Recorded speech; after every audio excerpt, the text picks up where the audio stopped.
నమస్తే. ఇన్నాళ్ళు నన్ను సపోర్ట్ చేస్తూ, ఎంకరేజ్ చేస్తూ మీ ప్రేమను నాకు అందిస్తున్న ప్రతి ఒక్కరికి కృతజ్ఞతలు. అలాగే ఈ వీడియో కూడా ఖచ్చితంగా మీకు ఉపయోగపడుతుంది. లైక్, షేర్ అండ్ సబ్స్క్రైబ్ చేసి మీ సపోర్ట్‌ని నాకు అందించండి. అలాగే ఈ వీడియో పట్ల మీకున్న అభిప్రాయాన్ని కామెంట్ సెక్షన్‌లో కామెంట్ చేసి తెలియజేయండి. ఇప్పుడు వీడియోని చూద్దాం. జ్యోతిష్య శాస్త్రం ఒక అద్భుతం. వేదాంగమైన జ్యోతిష్య శాస్త్రం అనేటువంటిది మానవ జీవన గమనానికి ఒక వరం. జ్యోతిష్య శాస్త్రం నీ జీవితంలో వెలుగునింపే ఒక భాష. ఆ భాష నీకు అర్థమైతే ప్రకృతి నీతో మాట్లాడుతుంది. అస్ట్రాలజీ నేర్చుకోవాలి అనుకునే వారికి అద్భుత అవకాశం. మురళీధర శర్మ గారి అస్ట్రాలజీ క్లాసెస్ అతి త్వరలో మొదలు కాబోతున్నాయి. 100% జాబ్ గ్యారంటీ. వివరాల కొరకు సంప్రదించండి. నమస్తే, వెల్కమ్ టు అవర్ ఛానల్. నేను పద్మిని. ప్రస్తుతం పాటు ప్రముఖ ఆధ్యాత్మికవేత్త, జ్యోతిష పండితులు కేఎస్ఆర్ గారు మనతో పాటు ఉన్నారు. మాట్లాడదాం. సార్ నమస్తే. సార్, కర్కాటక లగ్నం లేదా కర్కాటక రాశి వారికి ఎవరు ధనాధిపతి అవుతారు? ఆ ధనాధిపతి ఎక్కడుంటే కరెక్ట్ గా డబ్బులు మనకి ఖచ్చితంగా రావటం అనేది జరుగుతుంది? అంటే ధనానికి ఎటువంటి లోటు లేకుండా ఇబ్బందులు పడకుండా ఉంటాము.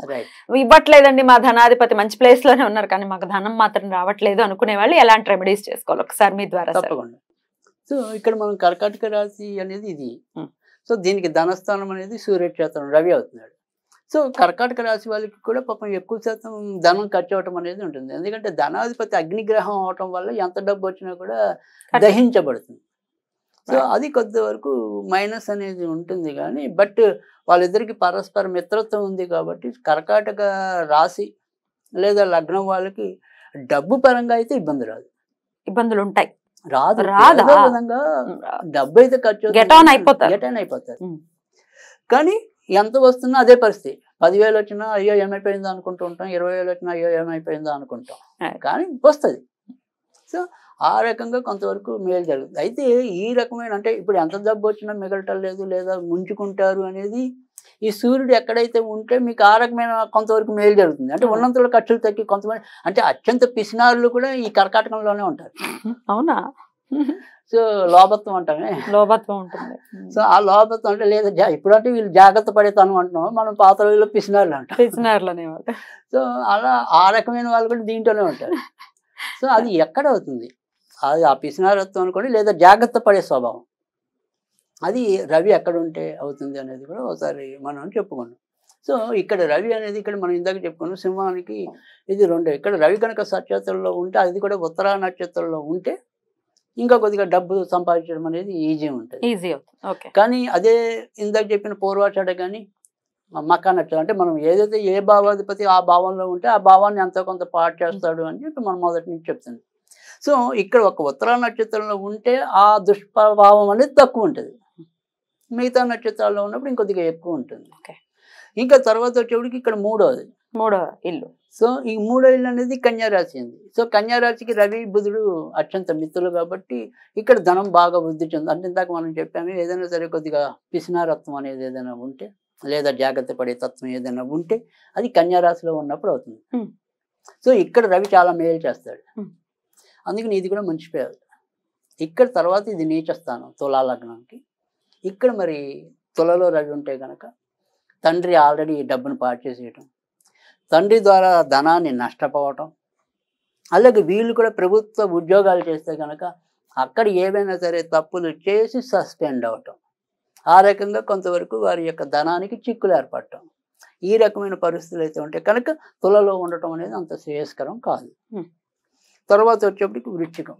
సో ఇక్కడ వృశ్చికంలో కనుక రవి ఉంటే కనుక చాలా ఎక్కువ మేలు జరిగే అవకాశాలు కూడా ఉన్నాయి. తర్వాత రెండోది ఏంటంటే అనుకోకుండా ఒక్కోసారి ప్రభుత్వ ఉద్యోగాల్లో రక్షణ శాఖ కానీ రైల్వే శాఖ కానీ ఇలాంటి వాటిల్లో అంటే పోలీసులు, ఐపీఎస్, ఐఏఎస్లు ఇలాంటివన్నీ కూడా ఇక్కడ ఉంటే రవి సాధ్యమవుతుంది. సో పైగా అక్కడ గురుడు నక్షత్రంలో కానీ బుధుడి నక్షత్రంలో కానీ ఉంటే కనుక ఇంకా ఎక్కువ పాసిబిలిటీస్ ఎక్కువ ఉంటాయి. సో కనుక ఇది కూడా మంచి ప్లేసే. తర్వాత రెండోది వచ్చేప్పటికి ఇక్కడ గురుడు క్షేత్రం. ఇక్కడ ఉన్న వాళ్ళకి ప్రభుత్వ, ముఖ్యంగా రవి ప్రభుత్వ ఉద్యోగాల కారకుడు కాబట్టి 6వ ఇంట్లో ఉంటే అది ప్రభుత్వ ఏదైనా సరే ఉద్యోగ స్థానం వస్తుంది. గవర్నమెంట్ జాబ్ వచ్చే అవకాశాలు చాలా మెండుగా ఉంటాయి. కనుక ఇక్కడ ఉన్నా కూడా చెడేం కాదు, బట్ అధిక శాతం ఉద్యోగాల ద్వారానే సంపాదించడం అనేది ఉంటుంది. ఇంకా మకరం. సో మకరానికి వచ్చేప్పటికి రవిచంద్రులు ఇద్దరికి కూడా అది అంత మంచి ప్లేస్ కాదు కాబట్టి ఈ మకరం కుంభం 2 కూడా ఇబ్బంది రవి కనుక అక్కడ ఉంటే కనుక.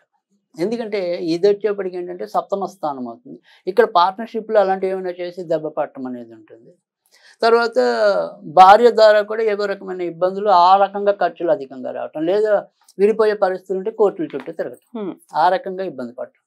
అదే ఇక్కడ అష్టమంలో రవి ఉంటే ఈ సంపాదన అనేది ఏంటంటే కేవలం మనం వేరే రాశి చెప్పుకున్నట్టుగా ఇక్కడ ఏదైనా బ్యాంకింగ్ సెక్టర్లో అలాంటి వాటిలో ఉన్న వాళ్ళకి ఉపయోగపడుతుంది. అంటే ఇప్పుడు ఆంధ్ర బ్యాంకు ఇలాంటి ప్రభుత్వ బ్యాంకులు ఉన్నాయి కదా, ప్రభుత్వ పరిపాలన, అలాంటి ప్రభుత్వ పరిపాలనలో సాగే బ్యాంకుల్లో వీళ్ళకి ఉద్యోగం రావడానికి అయితే ఉంది. సో ఆ రకంగా మంచి అయితే జరుగుతుంది. కానీ డబ్బుకు బాగా పోరాడాలి. ఇక ఈ రెండు చాలా మంచి అసలు ఈ కర్కాటక లగ్నానికి. సో ఇదేమో 9వ ఇల్లు అవుతుంది. సో అదృష్టవశాత్తు బాగా సంపాదించడం, తండ్రి ఆస్తులు కలిసి రావటం అనేది మేనంలో ఉంటే ఉంటుంది. అదే ఇక్కడ రవికి ఓచస్థానం మేషం, పైగా అదేమో రాజ్యస్థానం. ఖచ్చితంగా ఉద్యోగాలు చాలా పెద్ద పెద్ద పొజిషన్లకు వెళ్ళిపోవడానికి అయితే ఉంటుంది. ఇంచుమించుగా ఏప్రిల్లో పుట్టిన వాళ్ళకి రవి అక్కడే ఉంటాడు. సో ఖచ్చితంగా ఇది మంచి ప్లేస్. తర్వాత రెండోది ఏంటంటే ఇన్ కేస్ వాళ్ళు రాజకీయ నాయకులు అయితే కనుక అక్కడ కూడా మంచి పదవులు ఆర్జించడం. ఎందుకంటే కర్కాటక రాశి ఉన్న లేదా లగ్నానికి కొద్దిగా ఈ రాజకీయ కాంక్ష కూడా ఉంటుందా. సో అందుకని అలాంటి వాళ్ళకి ఇక్కడ రవి ఉంటే కనుక ప్రత్యక్ష పదవుల్లో కూడా సుఖాలు అనుభవించడానికి ఉంటుంది. సో తర్వాత ఇది లాభంలో రవి. ఇది కొద్దిగా శత్రుక్షేత్రమైనా కూడా ఇది కూడా మంచి ప్లేసే. ఎందుకంటే ఈ తులతో పోలిస్తే వృషభం అనేది మంచి ప్లేస్, లాభం. కాబట్టి ఏమన్నా ఆడవాళ్ళ వల్ల మధ్య మధ్యలో సమస్యలు ఎదురైనా కానీ, అంటే సపోజ్ ఉద్యోగం చేశారు అనుకోండి, అక్కడ ఏదైనా కొలీగులు ఆడవాళ్ళు ఉన్నారనుకోండి, వాళ్ళ వల్ల టెంపరీగా కొన్ని ఇబ్బందులు ఉంటాయి. కానీ బేసిక్గా అయితే పర్వాలా, డబ్బుకి ఏం పూర్తి వ్యతిరేకం అయితే కాదు. కానీ ఇక్కడ ఇది మనం చూస్తాం, ఇది మిథునము బుధుడే, ఇక్కడ కన్యా బుధుడే. కానీ ఇక్కడ ఉన్నప్పుడు బ్రహ్మాండంగా సంపాదిస్తాడు, ఇక్కడ ఉన్నప్పుడు లాస్ అవుతాడు. ఎందుకంటే ఇక్కడ ఇది వ్యయక్షేత్రం అవుతుంది కాబట్టి. సో అందుకని ఇక్కడ మళ్ళీ ఇబ్బంది అనేది ఎక్కువ ఉంటుంది. కేవలం ఇక్కడ పునర్వసు నక్షత్రంలో ఉన్నప్పుడు మాత్రమే లాభం పొందడానికి ఉంటుంది. ఆరుద్రలో ఉన్న తర్వాత మృగశిరలో ఉన్న ఇబ్బంది ఉంటుంది. అలా కాకుండా ప్రత్యక్షంగా గురువు నక్షత్రంలో కనుక పునర్వసు నక్షత్రంలో ఉంటే కనుక తప్పకుండా మేలు జరగడం అనేది అయితే ఉంటుంది. కర్కాటకంలోనే ఒకవేళ రవి ఉంటే, కర్కాటకంలో అది ఎప్పుడైనా అదే రూల్ అనేది ఉంటుంది. కర్కాటకంలో ఉన్నప్పుడు అందులో చంద్ర రవిలు కలిగి కాబట్టి రియాక్షన్ ఎక్కువ ఉంటుంది కదా, జలమును అగ్ని. సో అందుకని ఖచ్చితంగా ఏమంటాం, సడన్ ఎమోషన్స్కి లోనై ఖర్చు పెట్టడం అనేది ఉంటుంది. సో అందుకని అది కూడా కరెక్ట్ ప్లేస్ కాదు. రైట్.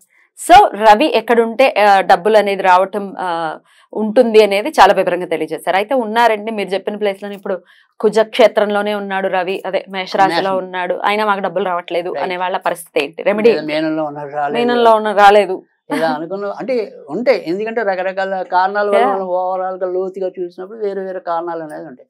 కానీ ఏదైనప్పటికీ కూడా రవి ధనాధిపై మంచి ప్లేస్ లో ఉన్నా కానీ ధనం రావట్లేదు అంటే కనుక ఇక్కడ మనం ఫస్ట్ చేయవలసింది ఏంటి అంటే కనుక, ఏదైనా సరే నాన్నగారు ఉన్నప్పుడు నాన్నగారికి ఎంతో కొంత మనము శత్రువులు కాకూడదు.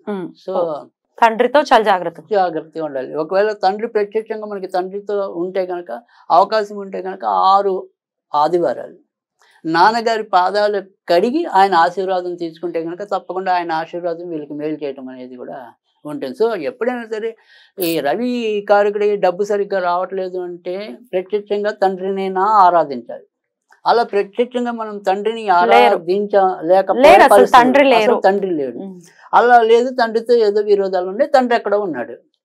సో ఈ రకంగా ఏదైనప్పటికీ కూడా అంటే తండ్రి యొక్క సాహచర్యం మనకి తక్కువగా ఉంది ఏదో రూపేణ. అలాంటి వాళ్ళు ఏం చేయాలి అంటే కనుక సాధ్యమైనంత వరకు కూడా ఓం భానవే స్వహ, ఓం భానవే స్వహ, ఓం భానవే స్వహ అనేది రోజుకి కనీసం 21 సార్లు చదివితే చాలు. మరీ ఎక్కువ ఏం అవసరం. రోజుకి 21 సార్లు ప్రతిరోజు కూడా కొన్నాళ్ళ పాటు చదవటం అనేది ఒకటి.